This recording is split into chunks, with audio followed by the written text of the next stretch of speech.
Percaya nggak kalau gue bilang ada lebih dari 300.000 penerima bansos di Indonesia yang dicoret cuma karena satu hal, judi online. Dan sekarang, kota Malang juga ikut heboh. 4.000 penerima bansos tiba-tiba dihentikan. Pertanyaannya, apa mereka semua main judol?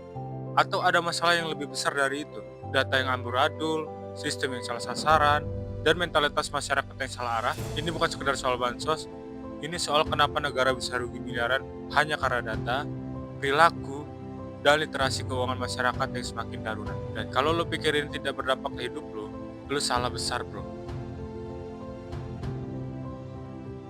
Kita mulai dari fakta yang bikin heboh.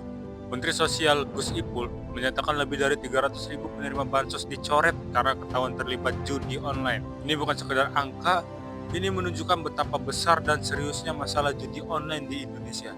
Kenapa penerima bansos banyak yang terlibat judol?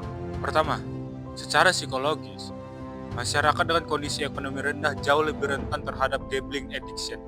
Dalam teori psikologi perilaku, ada istilah variable reaction reinforcement, pola hadiah acak yang bikin ketagihan. Judi online memakai pola ini. Setiap spin atau bet memberi harapan palsu bahwa sekali ini pasti menang. Dan para penerima bansos yang secara finansial tertekan justru jadi target empuknya bro. Kedua, banyak penerima bansos tidak memiliki literasi finansial. Mereka menerima uang, bukan mengelola. Bansos yang harusnya dipakai untuk kebutuhan dasar justru mengalir ke dompet digital yang dipakai buat top up chip dan deposit. Ketiga, akses internet murah dan smartphone murah membuat perilaku adiktif makin tak terbentuk.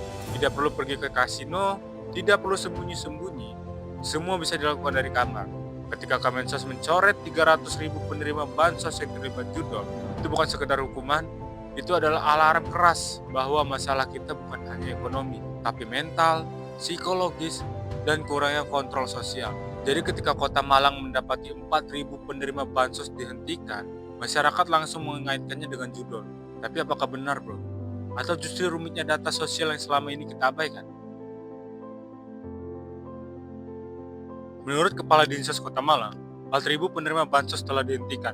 Tetapi mereka belum bisa memastikan apakah semua terkait judi online atau tidak. Artinya, ada 3 kemungkinan besar. 1. Salah sasaran karena data tidak akurat. Bansos di Indonesia menggunakan DTSN, data tunggal sosial ekonomi nasional.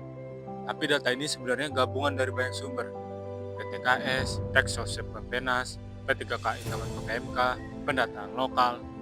Gabungan data ini tidak otomatis sinkron bro. Ada masyarakat mampu yang masuk desil 1 sampai 2. Ada masyarakat miskin yang justru tidak tercatat. Makanya, 4.000 dicoret itu bisa saja orang berada tapi masuk data miskin, orang miskin tidak tercatat, orang pindah alamat, data ganda, orang yang sudah meninggal tapi masih terdata. Ini masalah klasik sistem bansos. 2. Potensi keterlibatan judul tetap ada. Karena Kemensos memang mengakui sudah memutus 300.000 penerima bansos nasional karena judi online. Artinya, penerima bansos yang terlibat judul itu memang ada dan tidak sedikit. 3. Ada ground checking yang harus dilakukan. Pemerintah daerah harus memastikan ulang melalui musyawarah kelurahan dan cek lapangan. Karena bansos itu bukan hanya soal data, tapi soal hidup keluarga miskin bro.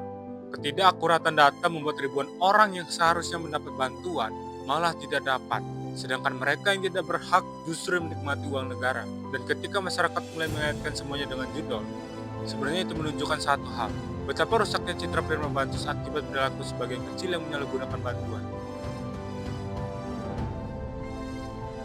Ini poin yang paling penting, Indonesia bukan kekurangan uang untuk membantu masyarakat miskin, yang kurang adalah mentalitas, literasi finansial, dan sistem pengawasan. 1. Mentalitas. Uang datang sama dengan habisnya jelas sekarang. Banyak penerima bansos tidak memiliki mindset pembangunan jangka panjang. Dalam psikologi disebut low future orientation, yaitu kecenderungan fokus pada kebutuhan sesaat, bukan masa depan. Ini membuat mereka rentan tergoda judi online, menghabiskan uang untuk hal konsumtif, tidak memiliki tabungan, berhutang sana-sini. Bansos yang harusnya membantu kebutuhan dasar malah terbuang sia-sia. 2. Literasi finansial sangat rendah. Masyarakat tidak diajarkan cara mengatur uang, cara membuat prioritas, cara menghindari jebakan finansial, bahaya judi online, cara menggunakan bansos dengan benar.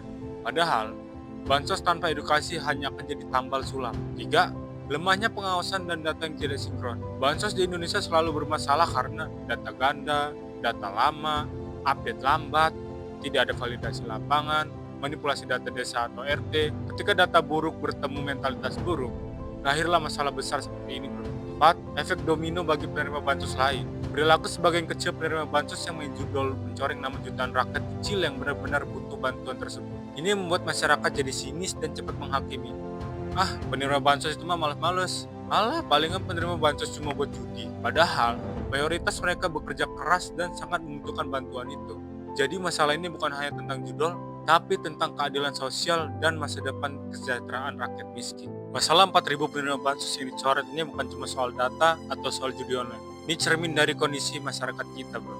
Mentalitas yang rapuh, literasi finansial yang rendah, dan sistem sosial yang masih jauh dari kata sempurna. Kalau kita mau Indonesia maju, kita harus mulai dari akar, edukasi, mentalitas, dan sistem yang lebih bersih. Kalau lo peduli soal ini, subscribe channel ini.